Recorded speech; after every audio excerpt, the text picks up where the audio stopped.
अब तो युद्ध करने के कारण और लड़ने के तरीके दोनों ही बदल चुके हैं। लेकिन अगर प्राचीन समय की बात की जाए तो ज्यादातर युद्धों के बीच की वजह लालच हुआ करता था, चाहे वह पैसे का हो या फिर किसी स्त्री का। महाभारत जैसे युद्ध के पीछे का भी कारण एक स्त्री बताई जाती है। महाभारत काल में द्रौपदी को जो अन्याय और अपमान झेलना पड़ा वह इतना ज्यादा था कि भगवान श्री कृष्ण के भी आंखों में आंसू आ गए थे, और उसी का परिणाम बाद में पूरे कौरव वंश को अपनी जान से चुकाना पड़ा। क्योंकि जब भरी सभा में चीर हरण के दौरान द्रौपदी का अपमान किया गया था तब पांचों पांडवों ने यह प्रतिज्ञा ली थी कि वह द्रौपदी के अपमान का बदला लेंगे और जो भी इसमें शामिल था उसका वध कर देंगे, और ऐसा हुआ भी। द्रौपदी के अपमान का बदला पांडवों ने कौरवों के पूरे कुल को मिटा कर लिया। चलिए, ये तो थी महाभारत काल की बातें, लेकिन रामायण में 3 लोगों को जीतने वाले रावण को जब कोई नहीं हरा सका तब स्त्री के ही कारण रावण का वध हुआ, क्योंकि माता सीता को बंदी बनाकर लंका ले जाने का पाप जो रावण ने किया था उसके फलस्वरूप खुद भगवान विष्णु के अवतार श्री राम ने रावण का वध किया। और यह तो भारत के इतिहास की सबसे प्रसिद्ध कथाओं में से एक है।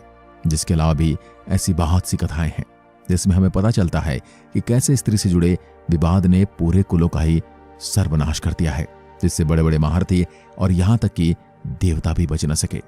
लेकिन इन सभी ऐतिहासिक कथाओं में महाभारत का एक भाग ऐसा भी है जहां हमने देखा कि कैसे द्रौपदी ने 5 पांडवों के साथ विवाह किया, और इसके बावजूद 5 पांडव खुशी से द्रौपदी के साथ रहे और उनमें कभी भी किसी तरह का कोई विवाद नहीं हुआ था।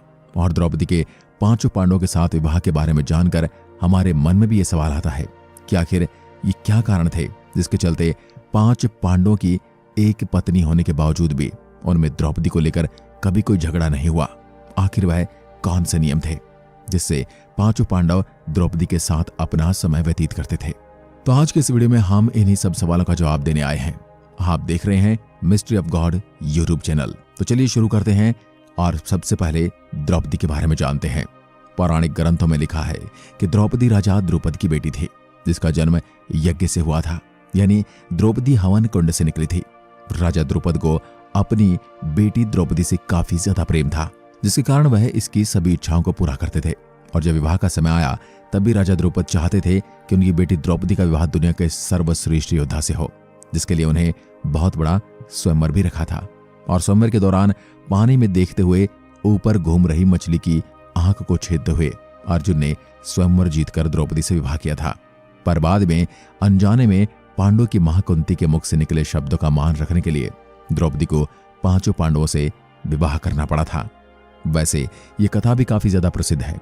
कहा जाता है जब पांचाल के राजा द्रुपद को अपनी पुत्री के 5 पांडवों के साथ विवाह की सूचना मिली तो वह काफी ज्यादा क्रोधित हो गए और उन्होंने गुस्से में श्री कृष्ण से पूछा कि भगवान ऐसा कैसे हो सकता है, किसी एक स्त्री के धर्म अनुसार 5 पति हों। जिसके बाद भगवान श्री कृष्ण ने राजा द्रुपद से यह समझाते हुए कहा कि यह सब द्रौपदी की इच्छा का फल है और जिसने पिछले जन्म में भगवान शिव से मांगी थी, क्योंकि पिछले जन्म में द्रौपदी ने एक कठोर तपस्या के बाद भगवान शिव से ऐसे पति का वरदान मांगा था जिसमें कई गुण हो। जिस तरह से गुणों के पति की मांग द्रौपदी ने की थी उस तरह के गुण किसी एक व्यक्ति में होना संभव नहीं था। इसलिए भगवान शिव ने उसे 5 पांडवों से विवाह का वरदान दिया था और द्रौपदी की इच्छा इस जन्म में पूरी हुई। चलिए बात करते हैं अपने मेन सवाल का और जानते हैं आखिर वह क्या नियम थे जिसके चलते 5 पांडव बिना किसी परेशानी के प्रेम से द्रौपदी के साथ रहते थे। तो इसकी शुरुआत भी एक कथा से जुड़ी है। महाभारत काल में जब द्रौपदी का विवाह 5 पांडवों के साथ हुआ तो यह खबर तीनों लोकों में काफी ज्यादा प्रसिद्ध हुई। इंसानों से लेकर देवता तक यह जानना चाहते थे कि आखिर कैसे 5 पांडव एक पत्नी के साथ बिना किसी विवाद के रहते हैं। इतना ही नहीं बल्कि कई देवता तो ये भी चिंता में थे कि आज जो 5 पांडव आपस में प्रेम से रहते हैं, क्या हुआ अगर उनमें द्रौपदी को लेकर कोई युद्ध शुरू हो जाए। यह बात इसलिए भी परेशान करने वाली थी क्योंकि 5 पांडवों के पास देवताओं से बढ़कर शक्तियां थी, जिसमें अगर उनके बीच युद्ध होता है तो पृथ्वीलोक इससे तबाह हो सकता है। क्योंकि इन 5 पांडवों में इतनी शक्ति थी, अगर ये चाहते तो तीनों लोगों को अपने वश में कर सकते थे, और अगर इन तीनों के बीच युद्ध हुआ तो तीनों लोगों में तबाही मच सकती है। इसलिए महाभारत युद्ध के बाद एक दिन पांडवों से बात करने और उन्हें द्रौपदी के साथ नियमित रूप से रहने के लिए समझाने स्वयं नारद मुनि पांडवों से मिलने हस्तिनापुर पहुंचे। अचानक से नारद मुनि प्रकट हो जाने से सभी पांडव हाथ जोड़कर उनके समक्ष खड़े हो गए और युधिष्ठिर ने तो अपनी राजगद्दी ही नारद मुनि को सौंप दी। जिसके बाद नारद मुनि ने सभी पांडवों का प्रणाम स्वीकार किया और युधिष्ठिर के सिंहासन पर जाकर बैठ गए। तब युधिष्ठिर ने अपना सभी राजपाट नारद मुनि को देने की बात कही। इस बात को सुनते ही नारद मुनि बड़े प्रसन्न हुए और नारद मुनि ने सिंहासन से खड़े होकर वापस युधिष्ठिर को उस पर बैठने के लिए कहा। युधिष्ठिर ने नारद मुनि की आज्ञा का पालन किया और जाकर सिंहासन पर बैठ गए। और जब नारद मुनि के हस्तिनापुर में आने का समाचार द्रौपदी तक पहुंचा, तब द्रौपदी अपने सभी कार्य छोड़कर नारद मुनि को प्रणाम करने पहुंची। द्रौपदी को देखकर नारद मुनि काफी प्रसन्न हुए। नारद मुनि ने द्रौपदी को आशीर्वाद दिया और वह महल में वापस जाने को कहा। जिसके बाद द्रौपदी वहां से वापस महल में चली गई और नारद मुनि ने महाराज युधिष्ठिर और सभी पांडवों के साथ बात करनी आरंभ कर दी। नारद मुनि ने पांडव पुत्रों से कहा कि द्रौपदी, तुम पांचों भाइयों की ही पत्नी है। तुम एक ऐसी नीति बना लो जिसके चलते तुम भाइयों में एक पत्नी होने की वजह से भविष्य में कोई विवाद न हो। यह बात सुनते ही पांचों पांडव एक दूसरे को देखने लगे और युधिष्ठिर ने नारद मुनि से कहा, नारद मुनि, आज आप द्रौपदी की वजह से हम पांचों भाइयों में कोई विवाद नहीं हुआ और आगे चलकर भी नहीं होगा, फिर आप ऐसी नीति बनाने के विषय में क्यों बोल रहे हो? जब पांचों पांडव नारद मुनि की बातों को नहीं समझ सके, तब नारद मुनि ने उन्हें दो भाइयों की एक कथा सुनाई जिन्होंने एक स्त्री के प्रेम में पड़कर एक दूसरे की जान ले ली थी। नारद मुनि ने पांडवों को समझाते हुए बताया कि आज से कई हजार साल पहले पृथ्वी पर दो असुर भाई रहा करते थे जिनका नाम सुंद और उपसुंद था। वो भाई हमेशा साथ में बड़े प्रेम से रहते थे और वो दोनों काफी ज्यादा शक्तिशाली थे।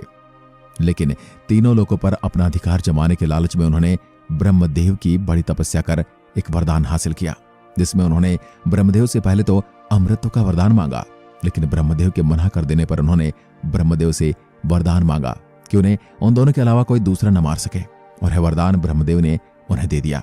जिसके बाद उन्होंने अपनी ताकत के बलबूते पर तीनों लोगों पर अपना अधिकार जमा लिया। इन तीनों लोगों में हाहाकार मच गया। जिसके बाद सभी देवता बचते बचाते ब्रह्मदेव के पास पहुंचे और उनसे इन दोनों भाइयों को मारने की विनती की, लेकिन ब्रह्मदेव ने देवताओं को बताया कि दोनों भाइयों को केवल वह स्वयं ही मार सकते हैं, इन दोनों के अलावा इनका वध कोई और नहीं कर सकता।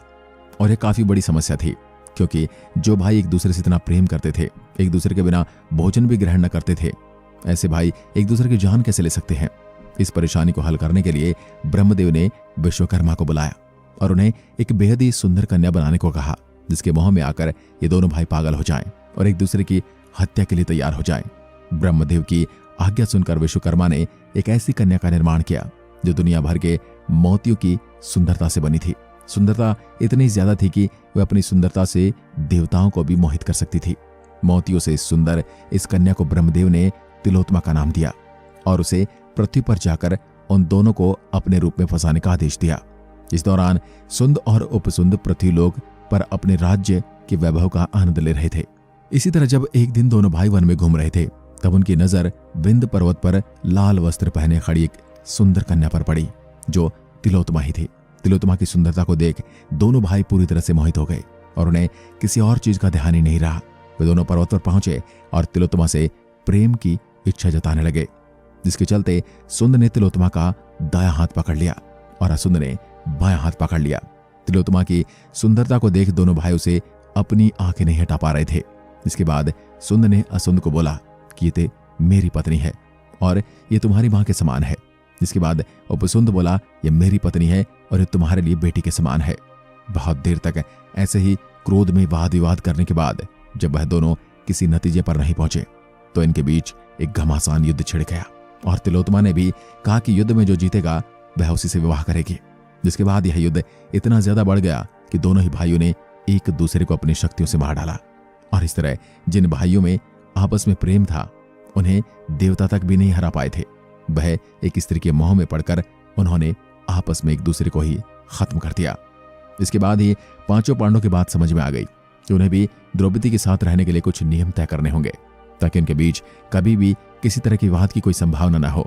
जिसके बाद नारद मुनि ने युधिष्ठिर को सुझाव दिया कि आप सभी पांडव भाई एक वर्ष तक द्रौपदी के साथ रहेगा, जिस दौरान दूसरे सभी भाई द्रौपदी से दूर रहेंगे। अगर वह कभी द्रौपदी से इस दौरान मिलते हैं तो उन्हें दंड स्वरूप 12 वर्ष का वनवास भोगना होगा। वैसे भी पांचों पांडव धर्म के रास्ते पर चलने वाले थे, इसलिए उन्होंने इन नियमों को मान लिया और प्रसन्नतापूर्वक अपने समय के अनुसार द्रौपदी के साथ समय बिताने लगे। वैसे इस दौरान एक समय वह भी आया जब अर्जुन गलती से युधिष्ठिर के कमरे में पहुंच गए थे।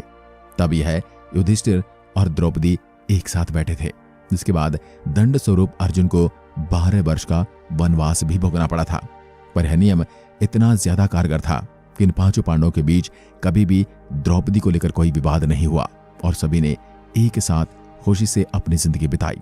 इस वीडियो पर आपकी क्या राय है, हमें कमेंट में लिखकर जरूर बताएं। धन्यवाद। जय हिंद, जय भारत।